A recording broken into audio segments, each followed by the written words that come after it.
Fala pessoal, beleza? Tranquilo? Estamos chegando aí, você sabe onde? Aqui no nosso canal LA Esportes. Eu já vou te convidar de antemão. Se tu não é inscrito, te inscreve no canal. Do ladinho lá tem o sininho das notificações para tu ativar. Deixa o like nesse vídeo, compartilha com os teus amigos e deixa aqui embaixo o teu comentário.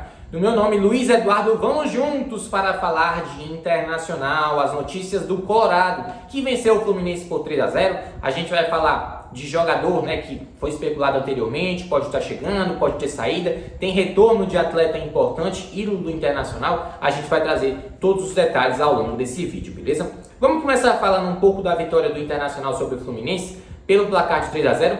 Grande atuação da equipe do Mano Menezes, mais do que esperado, depois de mais uma eliminação vexatória na temporada, dessa vez para a equipe do Melgar pela Sul-Americana, é afastar esse mau momento. É claro que não dá para afastar 100% com a vitória de goleada. Tudo bem, o Fluminense é uma equipe muito qualificada.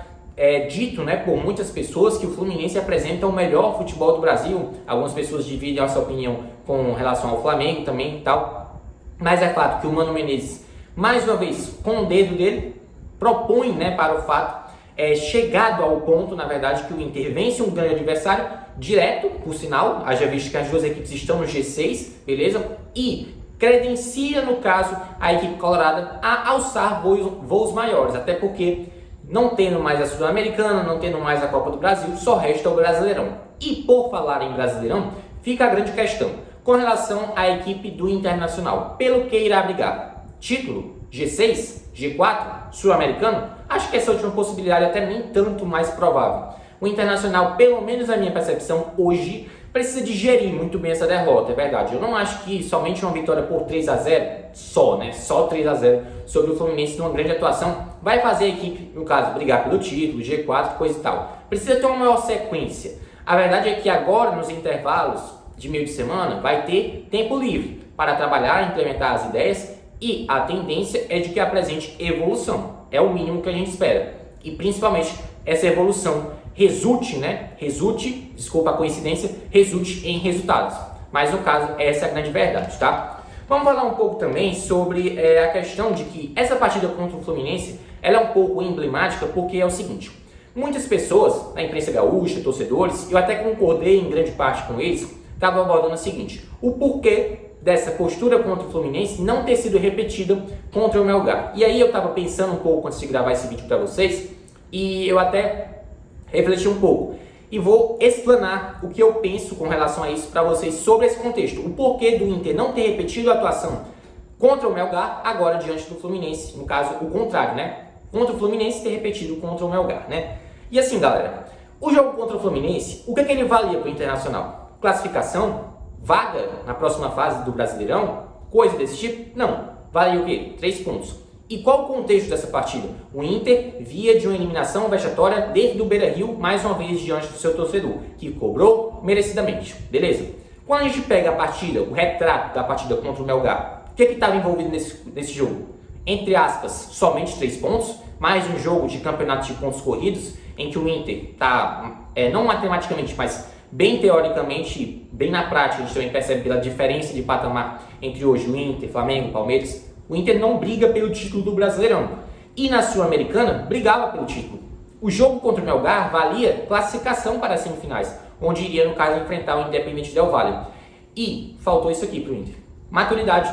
É saber lidar com os momentos que a temporada te oferece, te fornece. Se você tem um jogo que você tem 90 minutos para fazer um gol e não tomar nenhum contra o Melgar, é só fazer isso. É só fazer isso. Mas o Inter não teve essa competência. Teve contra o Fluminense. Mas por que será? Porque era um jogo que não valia classificação para a próxima fase? Ou porque só valia 3 pontos? Essa é a grande questão sobre esse grupo de jogadores. Em partidas em que esses atletas precisam mostrar um algo a mais para se classificar, para se credenciar a algo a mais, geralmente não vão bem. Mas em partidas onde só vale 3 pontos, é um campeonato de pontos corridos, geralmente vão bem e dão a resposta. Mas será que o torcedor colorado vai engolir a seco somente uma vitória? Beleza, convincente, isso eu não vou negar. Mas eu não acho que somente uma vitória por 3-0 vai apagar tudo que aconteceu por trás. Isso porque o Inter ainda continua com muitos problemas, não só dentro, como também fora de campo. Isso passa por reformulações no departamento de futebol, passa por reformulações dentro do próprio elenco. Da comissão técnica eu não defendo nesse momento, até porque Mano Menezes tem que ser mantido para a próxima temporada, tá? Vamos falar um pouco também sobre o mercado da bola do Inter, até porque é um nome recorrente. Na janela de transferência colorada, a gente está falando de Charles Arangues, beleza? Esse jogador chileno conseguiu sua liberação junto ao Bayer Leverkusen. No entanto, de acordo com as próprias declarações do presidente Alessandro Barcelos, o Inter, no caso, o presidente, né, o principal mandatário do clube, alegou não ter condições para contratá-lo.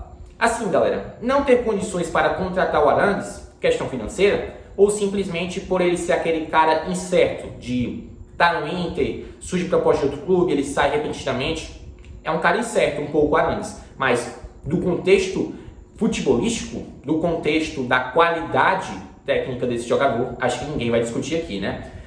E essa questão da liberação do Arangues, possível chegada ao Beira-Rio, está envolvida no contexto da saída do Edenilson, onde muitas pessoas defendem o fim do ciclo do Camisa 8, ele que foi especulado várias vezes em equipes do futebol brasileiro, Atlético Mineiro mais especificamente, equipes da Ásia, Oriente Médio, né, daquela região que já também tentaram a contratação do Edenilson. Então, a provável saída do Edenilson entra nesse contexto da chegada do Charles Arangues. E assim, saindo o Edenilson, chegando o Arangues, não é trocar 6 por meia dúzia. São jogadores que podem atuar em funções diferentes. O Edenilson atua como segundo volante, aberto também uma linha de 3 no meio de campo, com um meia esquerda, um meia centralizado e um meia direito. O Edenilson pode fazer a meia pela direita. O Arangues pode fazer a primeira e segunda função de meio de campo. Então são jogadores assim, com a qualidade no quesito funcionalidade um pouco diferente.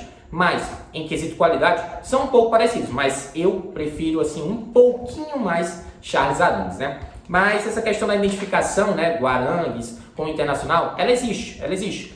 Mas não adianta você fazer um investimento em um jogador que vai, no caso, fazer crescer muito a folha salarial, se o Internacional não disputa em tese mais títulos, né? Teve um prejuízo, inclusive, haja visto que o Internacional pelo menos projetava chegar à final, né, galera? Como a gente vinha comentando, era mais time e tinha mais qualidade que o Melgar, era mais time e tinha qualidade do que os seus possíveis adversários, independente do Del Valle ou do Deportivo Táchira, beleza? Vamos falar também sobre o retorno de Rodrigo Moledo, tá? Até porque ele está recuperado de uma lesão muscular na panturrilha direita. Ele não atuava desde 24 de julho na derrota para o Palmeiras pelo placar de 2-1, e é um retorno importante. O Inter pelo menos considera que o seu ciclo defensivo, falando de zagueiros, Kaique Rocha, Vitão, Mercado, Moledo, né, tá praticamente fechado, né? Não tem por que ter reposição, coisas desse tipo. Até porque esse grupo de zagueiros é visto, pelo menos pela comissão técnica e pela direção, como capaz de levar o Inter pelo menos à próxima edição da Libertadores, o que é o objetivo dessa gestão. O objetivo é até pequeno, tendo em vista a grandeza do clube. O Inter poderia muito mais, principalmente se a gente for analisar do contexto da Sul-Americana. Lembrando que a equipe colorada está ganhando folga nesses dias, só volta a jogar agora contra o Avaí, no caso, na próxima rodada, né, do Brasileirão, daqui a mais ou menos uma semana, beleza? Então, a expectativa, claro, a gente vai acompanhando as notícias do Internacional. Essa vitória sobre o Fluminense dá um ânimo, dá um fôlego, obviamente, mas a gente precisa de uma maior sequência da equipe colorada. A gente precisa saber como a equipe vai digerir essa eliminação. Isso porque não é só o jogo subsequente que vai, no caso, definir como é que a equipe vai se comportar, se já está tudo resolvido. Não, a sequência do Brasileirão vai dizer, no caso, o sentimento, a gente pode dizer assim, do Inter nesse Brasileirão. G4, G6, título, só o tempo dirá. Se inscreva no canal, ative o sininho das notificações, deixa o like nesse vídeo, compartilha com os seus amigos e deixa aqui embaixo teu comentário. No meu nome, Luiz Eduardo, fica um grande abraço, um grande beijo para todos os fãs de esporte da LA Sports. Mais um vídeo falando de Internacional aqui no canal. Grande abraço a todos, galera. Valeu!